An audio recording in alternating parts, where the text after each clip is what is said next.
Hey guys, this is Alexia with Fresh of the Rail podcast season, and I'm going to be talking to you about the latest fashion trends, the latest news, and today we're going to be talking about Rihanna. Rihanna's maternity wear is everything but ordinary.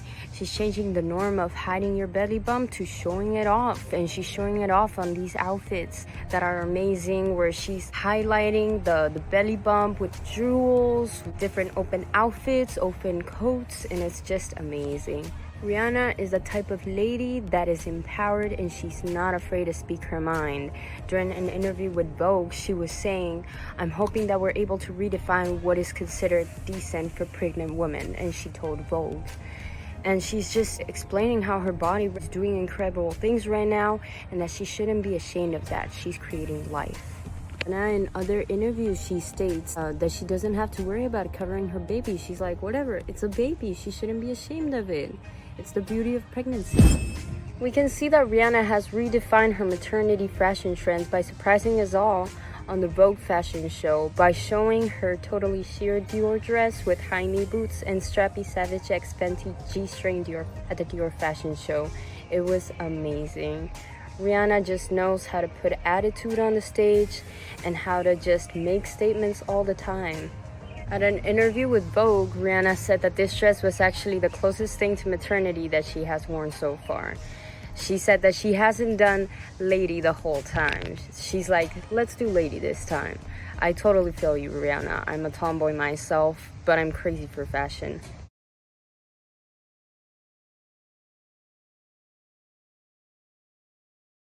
We had the chance to meet up with Destiny, who is one of the stylists for House of Bones, one of the season finalists of Project Runway. Hi Freshies, welcome to the Fresh Off the Rail podcast. I'm Melissa Anderson, your host for our fabulous podcast.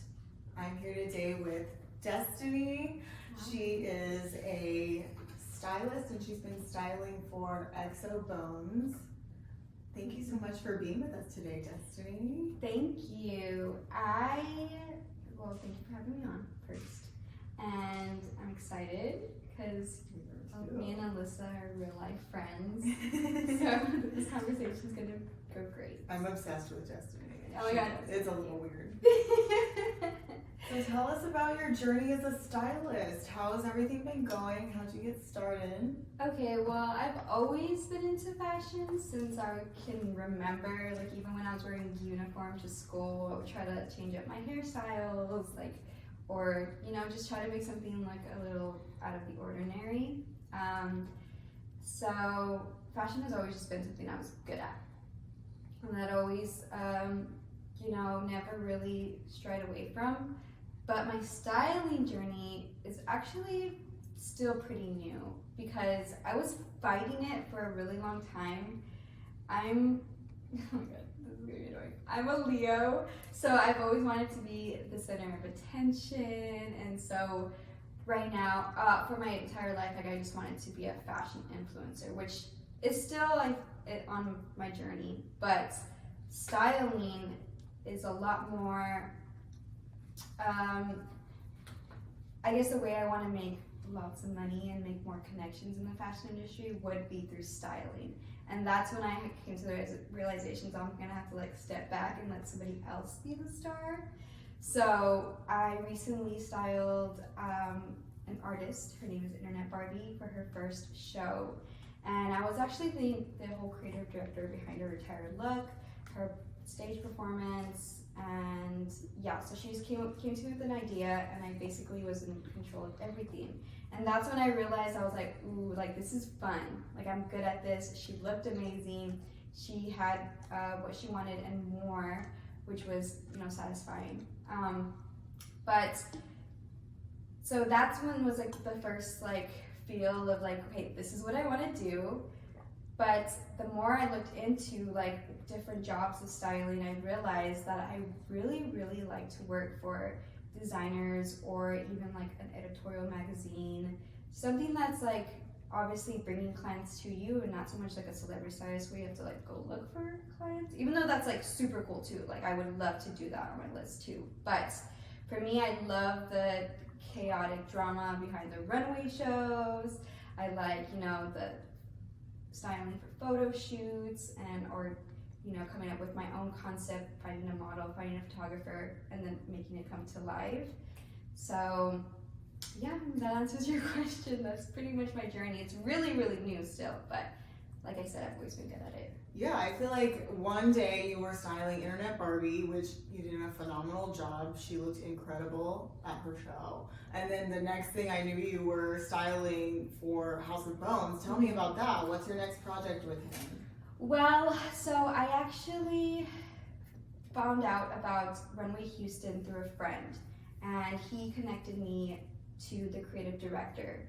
And so I just hit up the creative director. His name was Omar, and I was just like, hey, like I want to do free work for experience. And he said that they have like this whole volunteer program for the show. So I signed up, of course. And then a few days later, I was at the show, and I was surrounded by UH students who were like in this like fashion program at school, and they were just like getting volunteer hours or whatever. They didn't really have fashion experience. So me being the only one that knew how to sew, the one that knew like how to style, had my styling kit, basically the only one that really was in the fashion industry. They put me with the top designers of the night, Bones being one of them. He was actually the first designer that I got to work with on day one.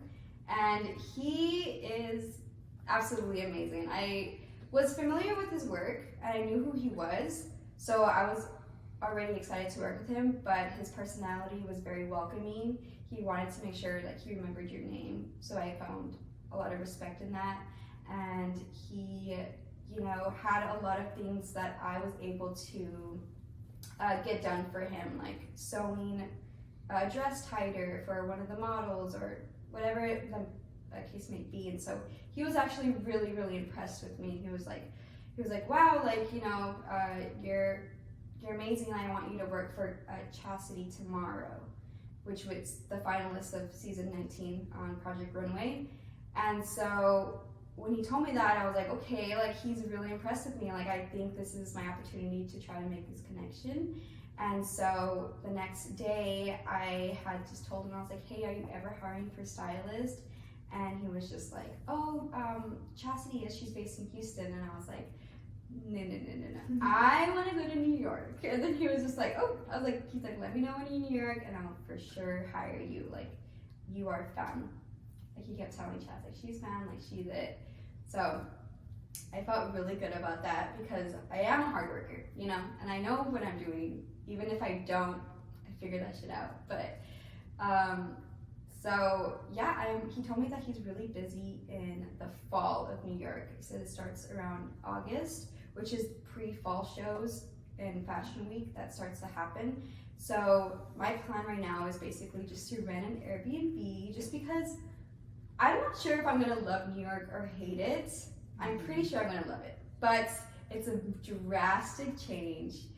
The winter there is a little crazy. I'm a Texas girl. I like the heat. I really do. Like I don't want to be in a blizzard ever. No, those blizzards are no joke. Right. So I don't know. I'm just gonna test it out in the fall, see how it does, and see if it's beneficial, which I'm sure it will be.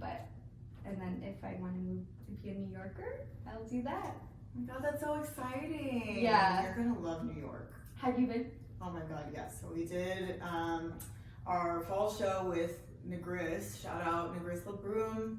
We are wearing his lippy today. And we did, I did a full season fashion week with Travis, and then we did it for also the fall. Okay. So I'm super excited to work with him again. Yeah. But I want to know who or how exactly you got in touch with Chastity too.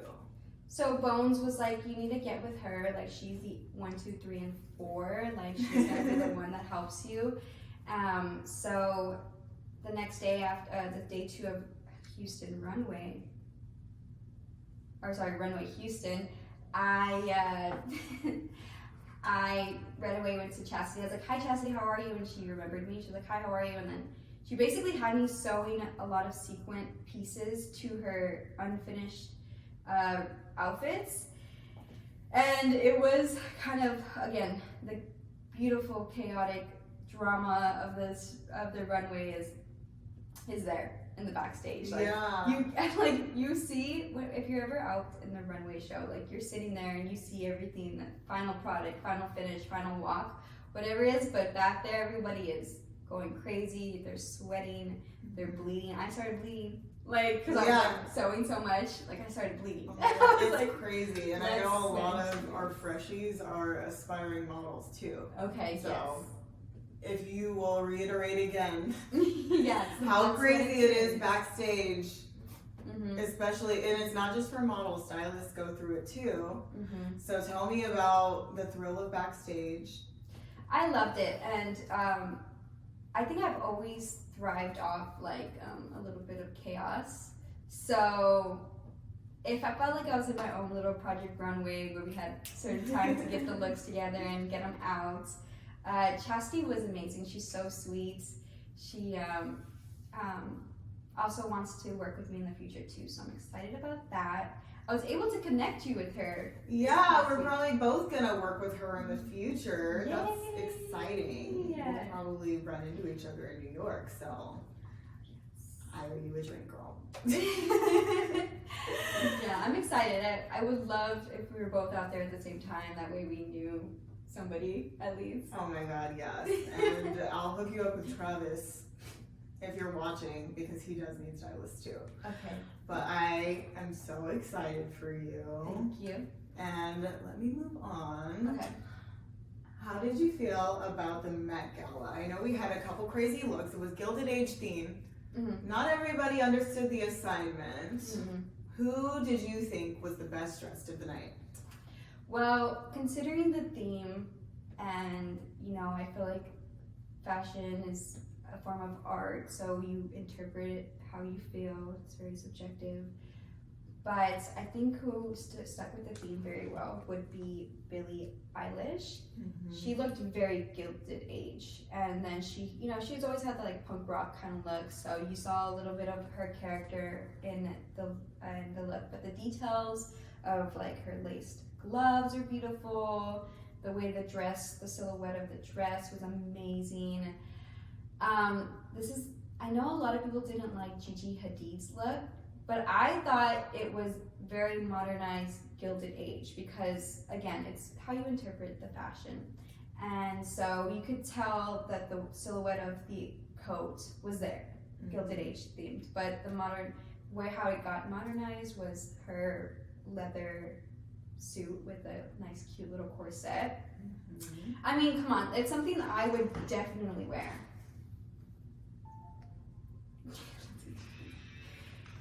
Hold on, let's see here all of this. So, personally, I would put it on. I thought it was beautiful. Another look that stood out to me was Alicia Keys. I didn't really see the Gilded Age theme of her, but obviously if you saw the Cape of New York, that was gorgeous. Oh yeah. And her hair piece was amazing, and yeah, that's another one that stood out. Okay. How did you feel? I know everyone is talking about Blake Lively's Statue of Liberty tribute, which I thought was absolutely stunning, and it changed colors on the runway or the red carpet, which, I mean, come on. Yeah, the concept was amazing. That's another one I forgot to mention. Yeah, she killed it. I think she's absolutely slayed, but I do think that as far as keeping on theme, yes, Billie Eilish did win the night. But who did you think was the worst dressed? The worst dress? Let me think. I was really bored with SZA. I didn't like the texture of her dress. You saw the silhouette of the dress was Gilded Age, but the texture, the way it looked, threw me off. Wasn't a big fan, but the leather boots was amazing. I thought that was sickening. I don't know. That's like the one bad one that comes to mind right now, but it's just like that one little detail that I did not like and kind of threw me off of the whole entire outfit. Absolutely. I thought hers and Kylie Jenner. Oh my god, thank you for reminding me. That really just threw me. I was like, what is she thinking, and who styled her? You know what's funny is that she, at the end, she said that it was her tribute to Virgil. And I was like, that's a great way to, for somebody to sympathize with your horrible choice of going to the Met Gala in a cap and the, what was it, like a veil. Large Yeah. skirt. And I was like, okay. Yeah, it looked very, she could have done way better. I think all of the Kardashians, honestly, were really boring. Yeah. Kim's, I get it, the Marilyn Monroe dress was iconic, historic, whatever. But at the same time, I was so bored. But how, I don't understand, like, how she made it boring. I know, right? Like, I was so bored. I was like, she's the last one. Like, come and serve. We need you to serve. and the hair, I was like, what did she do? Oh, yeah. Right. Why? Yeah. It just wasn't gilded. Mm-hmm. It was not. Nope. But, you know, overall, I think it was a fabulous night. We saw a star-studded red carpet full of everybody trying really, really hard to serve. Some served. Yeah. But some things did fall flat. Mm-hmm. So let me know what trends you're loving at the moment. Right now, I really want to start participating in the maximalist fashion style. So that's basically just lots of jewelry, chunky jewelry, multiple layers, great layering, like things that you would obviously maybe not wear all together. I like how whenever I do see an influencer, or especially Bella Hadid, she does this a lot with her fashion. Mm-hmm. And so it's just, you know, obviously, like, I think you can be fashionable and buy something off Fashion Nova, cute little set, look put together. Right, and look put together, really nice, but it's when you're stylish, when it comes, like, you put garments together that you might not think look good, but you know exactly how it looks good. Like, for the most part, I thrift. So thrifting and just having to, like, see something that could have so much potential and then take it home and make it what it is, you know? Yeah. So. Tell us about your fit today. You're looking stunning. Oh my god, I don't want to promote these pants because I bought them like 4 years ago on a fast fashion website that I'm not going to say. So I can't say I'm going to gatekeep these, unfortunately, just because I'm not ever promoting fast fashion. That's not my brand. I feel you. Sustainable wins. Yes, this little top, I believe I got somewhere in LA, I think like at a mall, honestly. And, but I've had these clothes for a while, but she told me it was a bit of streetwear, so I don't really have an aesthetic. Mm-hmm. I don't. I switch up my style all the time. I like to keep people on their toes, just because I feel like if I put myself to the streetwear girl or the maximalist or the whatever type of fashion trend, I will feel too boxed in and quickly try to change it up. So yeah. But so this is like just a little fashion streetwear fashion for you in the podcast. These are my favorite cargo pants that I've had forever. But I'm also into the whole monochrome trend look. Yes, girl. Which is basically just one full color. And I also have just gold jewelry. I got this cute little necklace from a small shop in Corpus Christi. It was like a little witch shop. And then one of my best friends gave me this necklace. Oh yeah, it's a Leo. Yes. Oh, cool. So that was it. And yeah. I love it. Love a monochrome neutral moment. That's so my thing right now. I would say that's definitely one of the trends I'm loving for sure. Okay, so what do you think of the Nike and Billie Eilish collab? I'm a really big Billie Eilish fan, and I think she has like 3 shoes out right now with Nike. It's honestly, I would not buy just because I don't think, for me, I just don't see myself wearing a lot of footwear, to be honest. I kind of like to keep it simple, maybe a little basic. So hers, they're not ugly, they're not bad. I just don't think I would participate in it. But the way she styles it, the way she looks, always looks fresh. Okay. Yeah. Cool. Have you seen it? I don't think I've actually seen the glove. Her newer shoes look like Subras, if you've ever heard of that. Yeah. Subras, where it's like the Velcro, like Velcro on the shoes to make it tighter. Oh, from like the 90s? Yes. Okay, yeah, I know what you're talking about. Yeah, it brings me back to those days, and I would always wear Subras when I was a breakdancer. But I was like, oh my god, you were a breakdancer? Yeah, for years. Girl. Yeah. Tell me about that. I was just always a performer since I've been a kid. Like I was in theater, I was in dance, I was in cheer. Just very comfortable on the stage. But dance was my favorite. I did it for years. I popped, I break dance, just hip hop overall. So yeah, it's one of my hidden talents now. If there's ever a dance battle and I'm filming myself, I might just join. Oh my god, yes. I think you should put a dance video on Instagram, which by the way, y'all should follow her at I Am Your Destiny. She posts incredible reels and she does a lot of fashion fits. So if you want fit inspo, definitely check her out. But I want to know more about this dance stuff. You're going to have to teach me a couple moves. I'm down. I've been wanting to take an actual hip hop class, but I honestly shied away from it because I do get shy. It's like, you know, like that's why I'm saying, like, if there's a dance battle and I have to battle for my life, I got you guys. Girl, yes. And look fresh to death doing it. Watch me pull out a headspin. You guys are going to be amazed. Okay, girls. So we're going to end the show on my little tradition. Okay. We're going to create your hashtag. Okay. Hashtag no aesthetic. Hashtag stay stylish. Hashtag no aesthetic. Hashtag stay stylish. Yes. Well, thank you so much for joining us today, Destiny. I'm so excited to see where you go on your journey. And you're super talented. You're killing it. Thank you. And thank you for having me on. Thank you, Travis, and to the freshies. For having me. Bye. Bye, y'all.